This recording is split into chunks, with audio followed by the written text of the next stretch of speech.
don't think I need to remind anyone that the election of President Donald Trump was a turning point in American and European history. For our entire lives, our overlords in the government and media have told us that we were on the losing side of history, that we were destined to fail, that the future of our civilization was rainbows, unicorns, and chocolate chip cookies, fruits Frenching their boyfriends in front of empty churches, neon-lit mosques eclipsing the cities our forefathers labored to build, and finally, being finessed out of our neighborhoods by swarthy foreigners who stare at our sisters, wives, and girlfriends the way lions stare at gazelles. But for now, the arc of the moral universe has been redirected. The arc of the political universe has also been redirected. One of the most important achievements of the past 2 years has been the total destruction of the mainstream American right wing. My friend Edwin Oslin calls them conservatism incorporated. We on the alt-right call them cuckservatives, but regardless of how we abuse them, they were the primary impediment to real nationalist change in the West. It is they, not the left, who are the biggest losers in the age of Trump. Right now, the left is so excited about the prospect of resisting the president that they almost seem sexually aroused by it. It's your National Reviews, your Weekly Standards, your Rich Lowrys and Rick Wilsons and Rich Finks in general who have lost everything in the God Emperor's ascent. I'm not just talking about the neocons, the loudest, yappiest poodles echoing in the cuckservative kennel. There's a whole world of inanity beyond the armchair quarterbacking of soft, pudgy Manhattan intellectuals, renaming French fries to freedom fries, or calling on poor men's sons to fight their wars for them. Mr. Trump has helped sledgehammer the foundations of American cuckservatism, and we are now dancing among the ruins. A common refrain during the election was that Donald Trump was not a true conservative. The myth of the post-National Review right wing in America is that the United States was intended to be a different society than the nations of Europe. One bound not by blood and soil, but by the liberties granted by the Constitution, the proposition nation. In the minds of the geldings who believe this myth, such as, for example, the guy at CPAC who denounced us as left-wing fascists a couple of days ago, Trump and the alternative right are a rejection of these core American values, a return to the bad old days of European nationalism, endless war, and diminutive Austrian men with funny mustaches. The problem with myths is that they have a bad habit of being false. The proposition nation so beloved of William F. Buckley and Norman Podhoretz is nothing but saran wrap stretched over the casserole of white America. While it is true that the Constitution represented a break from the European tradition of monarchy, the ideals that fueled the American Revolution were derived from enlightened thinkers such as John Locke and implemented by Americans of European descent. Without Europe's peoples or its philosophies, there is no Constitution, there is no right to life, liberty, and the pursuit of happiness, and there is no United States of America. The golden age of immigration to Ellis Island, so beloved of cucks and leftists, and a fundamental underpinning of the proposition nation myth, is itself a crock of garbage. As Jim Goh detailed in his book, The Redneck Manifesto, during the 19th century, corporations lobbied the U.S. government to bring in Italians, Chinese, and other foreigners to break the backs of labor unions and lower wages for the average worker. The lie that immigrants do the jobs that Americans don't want to do has a far longer history than you think. But myths cannot take root unless they contain some truth. You may not believe that Jesus Christ died for your sins, but that doesn't necessarily mean that the Romans didn't nail him to the cross. Similarly, while the U.S. is hardly a proposition nation, bound together only by the Bill of Rights, its history as a colonial state has kept white Americans from forming a cohesive, rooted culture. Rare are the Americans who are so attached to their hometowns that they don't want to leave them. Packing your bags and moving to another state, even if it's on the other side of the country, is as American a tradition as sports ball and diabetes. From the settlement of Jamestown and the landing at Plymouth Rock, to the Louisiana Purchase, to the California Gold Rush, to the rise of the Sun Belt in the 1950s and 60s, if white Americans didn't like where they were, they went somewhere else. I know that when I was a kid, I dreamt of nothing more than getting out of my hometown of Syracuse, New York, that decaying Rust Belt ghetto midway between New York City and Toronto. People who are constantly moving from point A to point B cannot put down roots and develop a sense of self. In fact, recent scientific research has shown that the brains of those who live in the same place their entire life develop far differently than those who migrate to new locales. White Americans never developed a unified sense of who they are because they never stayed in one place long enough for the question to come up.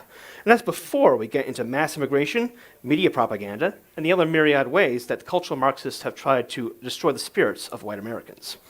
Now, we do have strong regional identities. As explained in the book Albion Seed, the United States was settled by 4 distinct groups from the British Isles, and our politics and culture is in many ways a continuation of the struggle between the Cavaliers and the Roundheads during the English Civil War. But no singular white consciousness has ever existed in the US. Ask a Swede, a Pole, or a Hungarian who he is and what his nation means to him, and you'll get concrete answers rooted in cultural memory going back centuries. Ask the same question of an American, and you'll quickly find out that there's no there there. At the moment, mindless consumerism is the only duct tape holding the US together. So, yes, the cucks have had a glimmer of a point. As a settler station of European mutts, the US was not merely an extension of its fatherland. But that has come to an end, not because of Donald Trump or the alt-right, ultimately, but because of the left themselves. Years ago, when I was skeptical of white advocates and tribalism, I wrote on my old blog in Malafide that a political movement like the alt-right would never work, because whites in the US don't define themselves by their whiteness, unlike, say, blacks. A reader of mine interjected by saying that whites have already been defined as white, in the negative, by the left. And he was right. To be white is to be the world's whipping boy. It means being blamed for everything, from poverty in Africa, to environmental degradation, to women not having enough space to sit down on the subway. It means being told to shut up and sit down, that your opinion is worthless because of your privilege, and that the eventual disappearance of your people and culture is a sign of progress. To be white straight and a man is even worse, because you're told that your natural masculine instincts, your natural desires to bed and wed women, make you an oppressive misogynist. In 21st century parody world, 6-year-olds are allowed to take dangerous hormones so they can become a funhouse mirror version of the opposite sex. But not asking your wife for permission before you kiss her can land you in prison for rape. And if you're not happy with this arrangement, you're expected to sate yourself with degenerate Japanese cartoons and pornography, the bread and circuses of the globalist empire. That's how mad the Marxists are. They don't merely want to destroy our culture and identity. They want to destroy the very things that make us human. Sun Tzu stated that when you have surrounded your enemy, you must give him a way to escape, or else he will fight you to the death, having nothing to lose. The left never learned that lesson, because they pursued whites, white men everywhere they've gone, leaving them no quarter and no place to call their own. Even video games, long the province of virginal nerds, were not safe, which is what sparked the Gamergate movement 3 years ago, the first successful backlash against cultural Marxism in most of our lifetimes.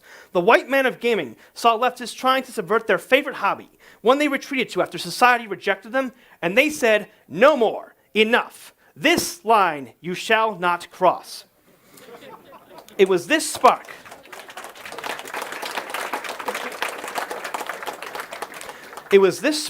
that ignited the pile of TNT that was the Trump campaign and the alternative right.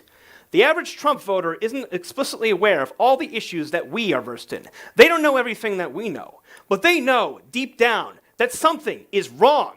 They know that 50 years of mass non-white immigration and globalist free trade have ruined them financially and placed their lives and that of their children in peril. And they see, day in and day out, the chattering classes tell them that they are the problem. They see liberal arts dilettantes in Brooklyn brownstones, rent paid courtesy of daddy's credit line, banging out think pieces every day, claiming that all the world's ills are thanks to those stupid white rednecks in Kentucky, Michigan, or Pennsylvania. And as soon as they kick the bucket and give way to all these new Americans from Mexico, Africa, and the Middle East, we'll all be better off. White Americans saw this repulsive display, and they said, "No more! Enough! This line you shall not cross!" And they turned out to support a champion who would fight for them. Donald Trump is the first politician in years who treats white Americans as a group of interests of their own, interests that are worth defending. While he is far from the alt-right ideologically, Trump's nationalist presidency is aiding the maturation of white America from an empty consumerist frontier into a people with an identity of their own, one that runs deeper than pop culture effluvia and waxing autistic about the Constitution. I'll end with an interesting anecdote. Over the past few years, I've noticed an increasing number of houses in upstate New York flying Confederate flags. Seems absurd on the face of it. Why are white New Yorkers adorning their homes with a flag flown by the Southern rebels that their ancestors fought in the Civil War? After all, you don't see many Poles flying the hammer and sickle, or many Koreans paying obeisance to the Emperor of Japan. But then it hit me. The The U.S. has become so deracinated and so debauched that rural northern whites are reaching for any emblem of culture that they can get their hands on, anything that they can call theirs. To the cultural Marxists, the Confederate flag represents white America.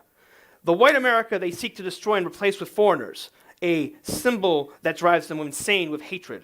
To rural whites across the U.S., lambasted as the embodiment of everything wrong with the world, the Confederate flag is a gesture of defiance to those who would see them dead and buried, a true symbol of implicit white identity, transcending the petty regional differences between North and South, united against the forces of globalism, multiculturalism, and degeneracy. None of us can say for certain whether this is a struggle our people will win, but I can say this: we will not lie down and die either. Regardless of how the next 8 years play out, the dragon of white identity has been roused from his slumber, and he's not going back to bed anytime soon. As my friend the Beckloff says, I've made my peace with God. Let's dance. Thank you.